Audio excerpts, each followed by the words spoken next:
સુરેન્દ્રનગરની મહેતા માર્કેટમાંથી નકલી ઘી ઝડપાયું છે। બાતમીના આધારે એસઓજી દરોડા પાડ્યા। હેતવી સેલ્સ નામની પેઢીમાંથી આ નકલી ઘીના ડબ્બા ઝડપાયા છે। ટાંકી ચોકમાં જેસી સંસમાંથી ઘી લવાતા હોવાની માહિતી છે।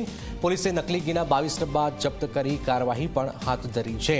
સુરેન્દ્રનગરમાં જેસી સંન્યાસમાંથી આપ જોઈ રહ્યા છો નકલી ઘી। ગુજરાતમાં નકલીઓની ભરમાર છે અને નકલીઓના ભરમારની વચ્ચે આપ જોઈ રહ્યા છો હેતવી સેલ્સ નામની પેઢીમાંથી આ નકલી ઘીના ડબ્બા ઝડપાયા છે।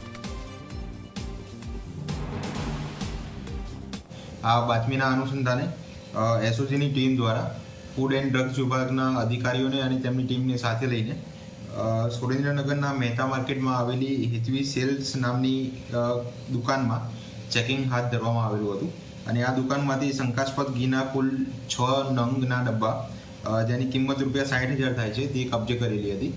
આ ડબ્બા ક્યાંથી લાવ્યા તે બાબતની પૂછપરછ કરતા તેમણે ટાંકી ચોક ખાતે આવેલી જેસી એન્ડ કંપની નામની દુકાનનું નામ આપેલું હતું અને આથી આગળ તપાસ હાથ ધરીને જેસી એન્ડ કંપનીની દુકાનમાં પણ ચેકિંગ હાથ ધરવામાં આવેલું હતું અને આ દુકાનની અમૂલ પ્યોર ઘી લખેલા ઘીના કુલ 16 નંગના ડબ્બા કે જેની કિંમત ₹1,60,000 જેટલી થાય છે તે ત્યાંથી કબજે કરવામાં આવેલી હતી।